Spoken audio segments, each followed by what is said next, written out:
আমাদের ভালোবাসা সবই যেন হয় মহান রবের জন্য।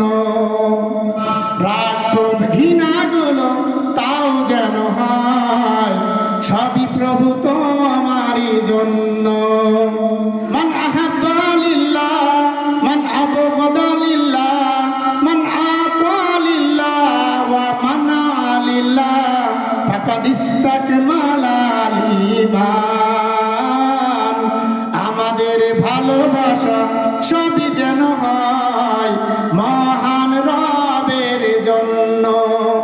রাক্ষোভ ঘৃণাগুলো তাও যেন হয় সবই প্রভু তোমারই জন্য। যারা বলেন ঠিক কিনা? সব কিছুর থেকে আপনার রাগ ঘৃণা ভালোবাসা কার জন্য হতে হবে? যারা বলেন কার জন্য হতে হবে? আল্লাহর জন্য হতে হবে, ঠিক কিনা বলেন? অপ্রিয় মুসলমান, দুনিয়ার সব কিছুর থেকে কাকে ভালোবাসতে হবে? বলেন কাকে ভালোবাসতে হবে? রাসূলকে ভালোবাসতে হবে। হযরত হানজালা রাদিয়াল্লাহু তাআলা আনহুর নাম শুনছেন নাকি? উহুদের ময়দানে সমস্ত জায়গায় খবর ছড়িয়ে গিয়েছে রাসূল শহীদ হয়ে গেছে, রাসূল শহীদ হয়ে গেছে, ঠিক কিনা বলেন? সব জায়গায় খবর ছড়িয়ে গেছে রাসূল শহীদ হয়ে গেছে, রাসূলের মাথার মধ্যে বর্ম ঢুকে গেছে, ঠিক কিনা বলেন? রাসূল শহীদ হয়ে গেছে। হানজালা রাদিয়াল্লাহু তাআলা আনহু নতুন বিবাহ করেছে, জিহাদের ময়দানে যায় নাই, বিবির সাথে বাসর রাত হয়েছে, স্বামী স্ত্রীর দৈহিক মিলন হয়েছে। কে যেন বাড়ির পাশ দিয়ে বলে যায় রাসূল ইন্তেকাল করেছে, রাসূল শহীদ হয়ে গেছে। কি হয়ে গেছে বলেন? হানজালা রাদিয়াল্লাহু তাআলা আনহু বিবিকে বলে, ও বিবি, সময় নাই, দাও আমার তলোয়ারটা দাও। ওই যে উহুদের দামামা বেজে উঠেছে, আমার রাসূল শহীদ হয়েছে, ঘরের মধ্যে থাকার আর সময় নাই, দাও আমার তলোয়ারটা দাও। বিবি বলে, কানের স্বামী, গোসল ফরজ হয়েছে, আপনি গোসল করে যান। বলে যে গোসল করতে গেলে দেরি হয়ে যাবে, ওই উহুদের ময়দানের দামামা বেজে উঠেছে, দাও আমার তলোয়ারটা দাও। হানজালা রাদিয়াল্লাহু তাআলা আনহু উহুদের ময়দানে গেলেন, শত শত কাফেরকে জাহান্নামে পাঠিয়ে দিয়ে হযরত হানজালা রাদিয়াল্লাহু তাআলা আনহু নিজে শহীদ হয়ে গেলেন। রাসূলের ভালোবাসায় নিজের জীবনকে বিলিয়ে দিলেন। বলে যে যখন শহীদদের লাশগুলো যখন খুঁজে আনা হচ্ছিল, বলে যে হানজালার লাশ খুঁজে আনা হচ্ছে, শহীদদেরকে তো গোসল করে দাফন করা হয় না। কি করে দাফন করা হয় না বলেন? শহীদদের তো গোসল করে দাফন দেওয়া হয় না, বিনা গোসলে দাফন দেওয়া হয়। রাসূল কারীম সাল্লাল্লাহু আলাইহি ওয়াসাল্লামের সাহাবারা হানজালা রাদিয়াল্লাহু তাআলা আনহুর লাশটা নিয়ে আসছে তাকে সমাহিত করার জন্য, দাফন করার জন্য। দূর থেকে একজন রমণী দৌড়িয়ে আসতেছে, এই শোনো, আমার স্বামী গোসল ফরজ হয়েছে, এই শোনো, আমার স্বামীকে গোসল করাও। কি করাও বলেন? আমার স্বামীকে গোসল করাও। তখন ওই যে আসমানের ফেরেশতারা হযরত হানজালা রাদিয়াল্লাহু তাআলা আনহুর লাশটা নিয়ে গেছেন, নিয়ে আসমানের ফেরেশতারা বেহেশতের মধ্যে নিয়ে তাকে গোসল করাইছেন। কি করাইছেন?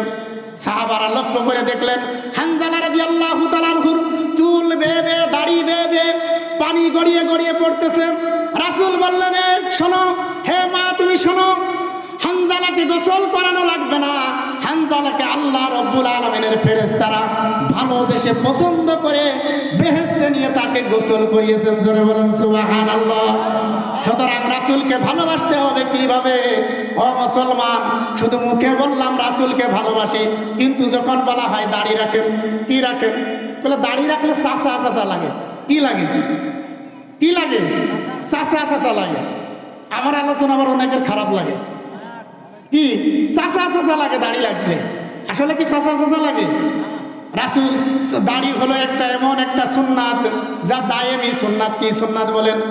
দায়েমি সুন্নাত। আপনি চলে গেলেন, ওই বিদেশে গেলেন, আপনি মারা গেলেন, আপনাকে যদি শনাক্ত করবে অনেক ক্ষেত্রে দাড়ি দেখে। কি দেখে বলেন? অনেক সময় দাড়ি দেখে শনাক্ত করে মনে হয় ভাইটা মুসলমান হবে, ঠিক কিনা? সুতরাং শুধু রাসূলকে ভালোবাসি বললেই হবে না, রাসূলের সুন্নাত দাড়ি রাখতে কে কে রাজি আছেন? জোরে বলেন আল্লাহু আকবার। আল্লাহ রাব্বুল আলামিন সবাইকে কবুল করে নিন।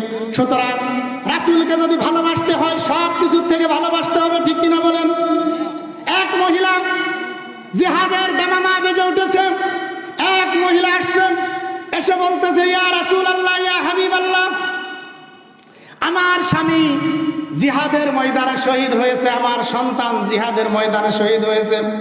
ইয়া রাসূলুল্লাহ, ইয়া হাবিবাল্লাহ, এই যে আমার সদ্য ভূমিষ্ঠ এই যে মাসুম বাচ্চা, ইয়া রাসূলুল্লাহ, আপনি তাকে নিয়ে যান, তাকে নিয়ে জিহাদের ময়দানে নিয়ে যান। রাসূল বলেন, হে মা, তুমি কি পাগল হয়েছো নাকি? এই শিশুকে নিয়ে আমি কি করব? বলে ইয়া রাসূলুল্লাহ, ইয়া হাবিবাল্লাহ, আমার সন্তান জীবিত নাই, আমার স্বামী জীবিত নাই, কাকে আপনার সাথে পাঠাবো? আমার এই সন্তানকে আপনার সাথে পাঠালাম, যখন শত্রু বাহিনী আপনার দিকে যখন তীর নিক্ষেপ করবে তখন আপনি আমার এই সন্তানকে ঢাল হিসেবে ব্যবহার করবেন। কি হিসেবে ব্যবহার করবেন? ঢাল হিসেবে ব্যবহার করবেন। ওই তীর এসে আমার সন্তানের বুকে লাগবে, আমার রাসূল ভালো থাকবে, আমার রাসূল নিরাপদ থাকবে। ও মুসলমান, চিন্তা করে দেখেন তারা রাসূলকে কতটা ভালোবাসতো, আর আমরা রাসূলকে কতটা ভালোবাসি। রাসূলের সুন্নাত আমাদের কাছে ব্যাকডেটেড মনে হয়। কি মনে হয় বলেন? ব্যাকডেটেড মনে হয়। রাসূলের সুন্নাত আমাদের কাছে সেকেলে মনে হয়, ঠিক কিনা? সুতরাং যারা রাসূলকে ভালোবাসে, রাসূলের সুন্নাত তাদের কাছে আদর্শ, ঠিক কিনা বলে? রাসূল আমার ভালোবাসা, রাসূল আমার আলো আশা, রাসূল আমার প্রেম বিরহের মূল আলোচনা, রাসূল আমার কাজে কর্মে অনুপ্রেরণা, রাসূল আমার ভালোবাসা, রাসূল আমার আলো আশা, রাসূল আমার প্রেম বিরহের মূল আলোচনা, রাসূল আমার কাজে কর্মে অনুপ্রেরণা, ঠিক কিনা বলেন? রাসূল আমাদের প্রত্যেকটা কাজে কর্মের অনুপ্রেরণা, ঠিক কিনা? সুতরাং ভালোবাসতে হবে কাকে? মুসলমান, রাসূলকে ভালোবাসতে হবে। মেহমান আসা পর্যন্ত একটা আমলের কথা বলে আমি আমার আলোচনা শেষ করব। কি করব বলেন? একটা আমলের কথা বলে রাসূল কারীম সাল্লাল্লাহু আলাইহি ওয়াসাল্লাম হাদিসের মধ্যে বলছেন, ইন্নাল জান্নাতা তাশতাকু ইলা খামসাতি নাফারিন তালিল কুরআন ওয়া হাফিজিল লিসান ওয়া মুতঈমিল জিয়ান ওয়া মুকসিল উরিয়ান মান সাল্লা আলা হাবিবির রহমান। জোরে বলেন সুবহানাল্লাহ। রাসূল বলছেন 5 প্রকারের লোকের জন্য জান্নাত অপেক্ষা করতেছে। শুনতে চান সবাই? জান্নাত কি করতেছে? 5 প্রকারের লোকের জন্য জান্নাত অধীর আগ্রহে অপেক্ষামান, কখন ইন্তেকাল করবে আর কখন জান্নাতে যাবে। জোরে বলেন সুবহানাল্লাহ। বলা যায় ইন্নাল জান্নাতা তাশতাকু ইলা খামসাতি নাফারিন, বলা যায় নিশ্চয়ই জান্নাত 5 শ্রেণীর মানুষের জন্য অপেক্ষা করতেছে। তালিল কুরআন, প্রথম নম্বর হলো কোরআন তেলাওয়াতকারী। জোরে বলেন কি? জোরে বলেন কি? প্রথম নম্বর হলো কোরআন তেলাওয়াতকারী। যারা কোরআন তেলাওয়াত করে জান্নাত তাদের জন্য অপেক্ষা করতেছে। কি করতেছে বলেন? জান্নাত তাদের জন্য অপেক্ষা করতেছে। ও মুসলমান, নিজেকে যত বড় জ্ঞানী পণ্ডিত বলে দাবি করেন না কেন, আপনার ভিতর যদি কোরআন নাই তাহলে আপনার ভিতর কি নাই বলেন? আল্লাহ নাই। কে নাই বলেন? আল্লাহ নাই। ইন্নাল্লাযী লাইসা জাওফিহি শাইউম মিনাল কুরআন কাল বাইতিল খরিব। রাসূল কারীম সাল্লাল্লাহু আলাইহি ওয়াসাল্লাম বলছেন, বলে যে যার অন্তরের ভিতর কোরআন নাই তার দিলটা হলো বিরান বাড়ির মতো। কিসের মতো? জোরে বলেন। তার দিলটা হলো বিরান বাড়ির মতো। বলে যে বিরান বাড়িতে যেমন মানুষ বসবাস করে না, চামচিকা তেলাপোকা বসবাস করে, জিন ভূত বসবাস করে, ঠিক কিনা বলেন? এই বিরান বাড়ি কাকে বলে জানেন সবাই? বিরান বাড়ি বলা হয় যে বাড়িতে মানুষ থাকে না। কি থাকে না বলেন? মানুষ থাকে না, তাকে বিরান বাড়ি বলে। বলে যে যার দিলে কোরআন নাই তার দিলটা হলো বিরান বাড়ির মতো। বিরান বাড়িতে যেমন মানুষ থাকে না, জিন ভূত চামচিকা তেলাপোকা থাকে, ঠিক কিনা বলেন? বলে যে যার দিলের ভিতর কোরআন নাই তার দিলটা হলো বিরান বাড়ির মতো। সুতরাং প্রিয় মুসলমান, বলে যে সমাজের মধ্যে ওই ব্যক্তি সবচেয়ে সর্বোত্তম ব্যক্তি যে ব্যক্তি কোরআন শেখে। খায়রুকুম মান তাআল্লামাল কুরআন ওয়া আল্লামা। বলে যে তোমাদের মধ্যে সর্বোত্তম ওই ব্যক্তি যে কোরআন মজিদ শিক্ষা করে এবং মানুষদেরকে শিক্ষা দেয়, ঠিক কিনা বলেন? সুতরাং এই 5টা বিষয়ের ব্যাখ্যা দিতে গেলে অনেক সময় লাগবে, আমি সংক্ষিপ্ত শেষ করে দিচ্ছি। তাহলে প্রথম নাম্বার হলো তালিল কোরআন, দ্বিতীয় নাম্বার হলো হাফিজুল লিসান, জিহ্বার হেফাজতকারী। কি কারি বলেন? যারা জিহ্বার হেফাজত করবে আল্লাহ রাব্বুল আলামিনের জান্নাত তাদের জন্য অপেক্ষা করবে। জোরে বলেন সুবহানাল্লাহ। কি করবে? আল্লাহ রাব্বুল আলামিনের জান্নাত তাদের জন্য অপেক্ষা করবে। মুতিঈমুল জিয়ান, বলে যে অনাহারীদেরকে খাদ্য দানকারী। জোরে বলেন কি? বলে যে অনাহারীদেরকে খাদ্য দানকারী। যারা অনাহারী অভাবগ্রস্ত যারা, তাদেরকে খাদ্য দান করলে আল্লাহ রাব্বুল আলামিনের জান্নাত তাদের জন্য অপেক্ষা করবে। জোরে বলেন সুবহানাল্লাহ। একদিন এক সাহাবী রাসূল করিম সাল্লাল্লাহু আলাইহি ওয়াসাল্লামকে প্রশ্ন করলেন, আইয়ুল ইসলামু আলা খায়র।